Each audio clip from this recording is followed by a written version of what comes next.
Welcome back to our channel. నేను మీ journalist Kavya. ఇక Lagacharla issue నేను ప్రత్యేకంగా చెప్పాల్సిన పరిస్థితి లేనే లేదు, ఎందుకంటే ప్రపంచం మొత్తం మీ ముచ్చట తెలిసిందే.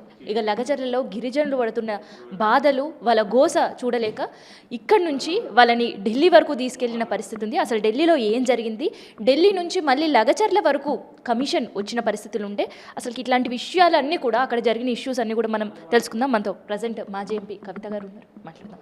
సో లగచర్ల ఇష్యూ ప్రపంచానికి తెలుసు, ఇప్పుడు దాని గురించి నేను మాట్లాడాలనుకోవట్లేదు. కానీ ఆ బాధితులు మీ దగ్గరకు వచ్చినప్పుడు మీతో ఏం చెప్పుకున్నారు, ఢిల్లీలో ఏం జరిగింది అసలు? వాస్తవంగా పేపర్లో టీవీ చూసినప్పుడు నేను కూడా అంత చూసినప్పుడు అయ్యో మా వాళ్ళకి ఎంత అన్యాయం జరుగుతుందా అనే బాధ కలిగింది. కానీ స్వయంగా వాళ్ళని ఢిల్లీలో చూసినాక వాళ్ళు పర్సనల్గా క్లోజ్లో కూర్చొని మాట్లాడినప్పుడు వాళ్ళని ఇట్లా మెదలిస్తే చాలు నీళ్లు దారలే పోతూనే ఉంటుండే. ఎందుకంటే మేము ఎస్టీ కమిషనర్ పోయినా అదే ఏడుపు, మన ఎస్సీ కమిషన్ పోయినా అదే ఏడుపు, మహిళా కమిషనర్ పోయినా అదే ఏడుపు. వాళ్ళు ఏడ్చినప్పుడల్లా తెలియకుండా మనకు అసలు కడుపులోంచి బాధ వస్తుంది అసలు. ఎందుకంటే వాళ్ళని చూస్తూ ఇంకా అప్పటికీ మహిళలు కాబట్టి వాళ్ళు కమిషన్ మెంబర్స్ ఎవరైతే లేడీస్ ఉన్నారో వాళ్ళ దగ్గర చూపించడం లేదు, తొడల మీద ఇంత పెద్ద లావులో దెబ్బలు, అంటే వాళ్ళ పైన దాడి జరిగింది. అంటే అసలు నేను చూస్తే షాక్ అయినా, అసలు కాళ్ళ మీద పెద్ద చారాలు పడి ఉన్నాయి.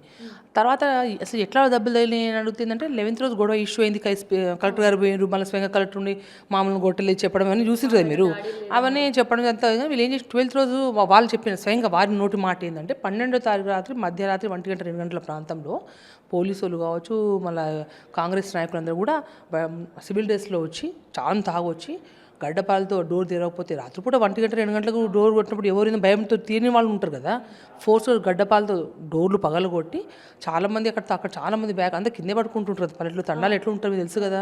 వాళ్ళు స్వయంగా వెళ్ళి అందరు అడ్డగోలుగా, అంటే కొన్ని మాటలు మనం స్వయంగా మీరు కూడా ఒక ఆడపిల్లి చెప్పని మాటలు వాళ్ళు అంటే అడ్డగోల వాళ్ళు దౌర్జన్యంగా మీ దగ్గర రావడము చేయడము తాగొచ్చి అసలు వాళ్ళు చెప్తుంటే మాకు ఒక ఆమెతో స్వయంగా తనే ఎలా చేశారో చూపించింది. మా లంబా డ్రెస్తో ఉన్న ఒక నానమ్మ లాంటి పెద్ద మనిషి ఢిల్లీ, ఆమె కూడా వచ్చింది, చూసి ఉంటారు.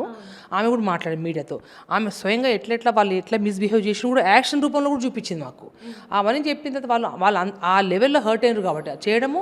చాలామంది ఏంటంటే భయంతో వాళ్ళు పారిపోయినారు. వాళ్ళ పిల్లలు కొంతమంది ఏమో, మిగతా ఫ్యామిలీస్ ఏమో వాళ్ళేమో జైలు పంపించారు, అది మీరు ఎందుకు చూసిందే. దాంతోపాటు కొంతమంది ఏంది పారిపోయారు, మళ్ళీ వీళ్ళు పట్టుకుంటారని చెప్పేసి. వాళ్ళ దేవి అనే ఒక అమ్మాయి మాట్లాడింది, మీరు చూసింది మొన్న. దేవి వాళ్ళ కొడుకు ఇప్పుడు వరకు ఎక్కడ ఉండో తెలియదు.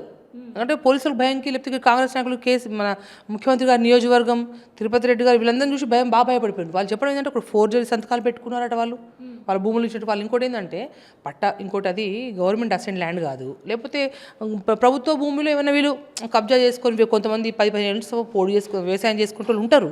ఇది పూర్తిగా కూడా తాతల కాలం నుంచి వారసత్వంగా వస్తున్న పట్టా భూమి ఇది.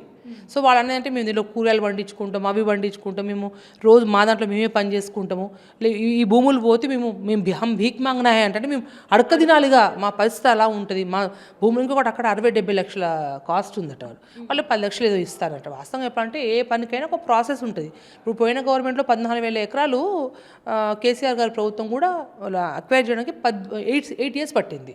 కొన్ని ఇన్సిడెంట్స్ మన దగ్గర కూడా ఉంటాయి, కాదని కాదు. కాకపోతే వాడికి ఫస్ట్ టైం ఉన్న కోపము 2సారో 3సారో కూర్చోబెట్టి అట్లా కాదు తమ్ముడు మీ కుటుంబానికి ఈ సాయం చేస్తాము అంతా ఎంతో చేస్తే వాళ్ళు ఒప్పుకునే వాళ్ళు ఎవరేమో దౌర్జన్యంగా ఫోర్జ్ చేసి నువ్వు ఇయ్యకుండా పెట్టుడే చేసుడే ఫార్మర్స్ విలేజ్ వచ్చుడే అని చెప్తే వాళ్ళు భయపడిపోతున్నారు. కానీ వాస్తవంగా మనం కొన్ని సందర్భాల్లో సినిమాలో చూస్తుంటాం ఇటువంటి సంఘటనలు.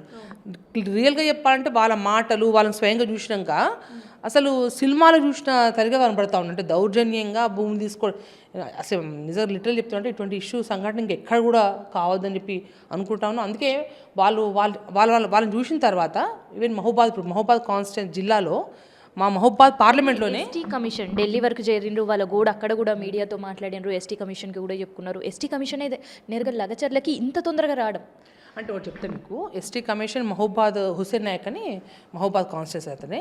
మేము ఆ రోజు అయితే ఎస్టీ కమిషన్ అక్కడ కూడా ఇంకో మెంబర్ ఉన్నారు, వారు నేను కూడా మిజోరాం అతను కావచ్చు, వారు మాకు అక్కడ పోయేసరికి మేము చైర్మన్ కోసం పోయాం. కానీ చైర్మన్ గారు ఆయన అందుబాటులో లేకపోతే ఎస్టీ కమిషన్ మెంబర్ వారు మాకు కలవడం జరిగింది.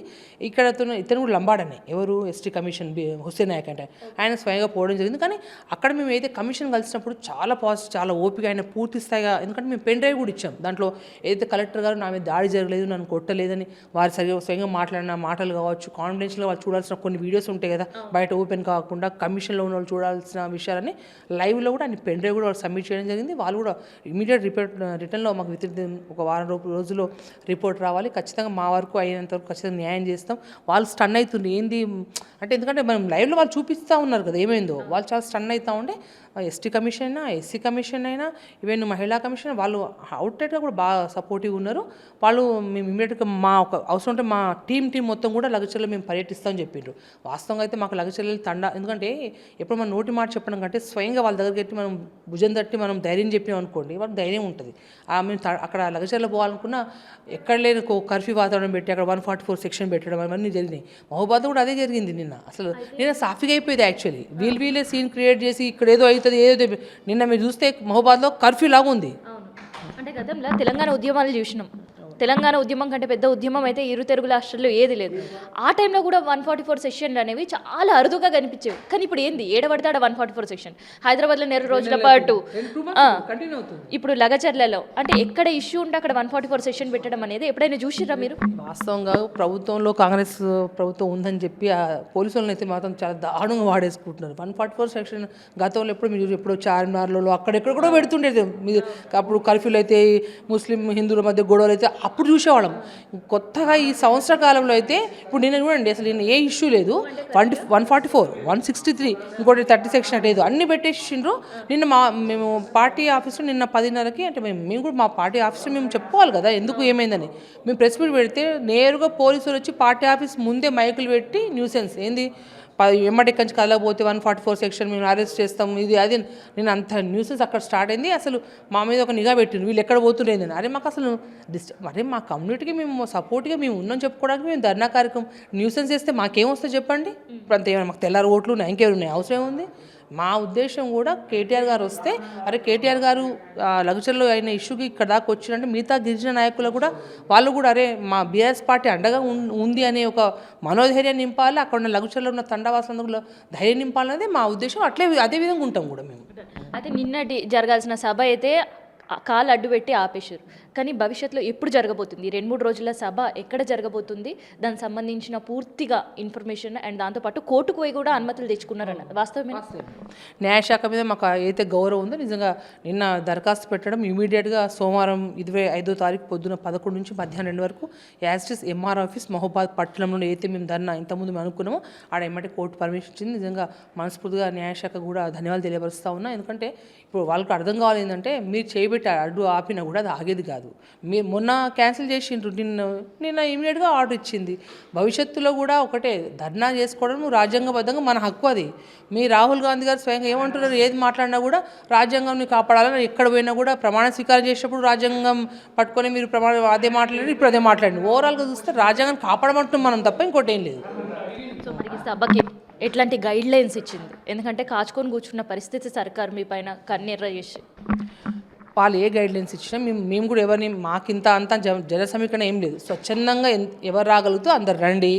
ఈ మహాధనం ఎందుకంటే ఇది మన కార్యక్రమం, దీన్ని దిగ్విజయం చేయాలా, ఖచ్చితంగా చేస్తారు. ఎందుకంటే అందరూ కూడా ఖచ్చితంగా లగచర్ల వాళ్ళకి సపోర్ట్ ఉండాలని అందరూ కోరుకుంటా ఉన్నారు. లగచర్ల బాధితులు ఇంకా ఇప్పటికీ కూడా ఇబ్బందికరి భయపడే పరిస్థితి. మీ భాషలో వాళ్ళకి ఏం చెప్తారు?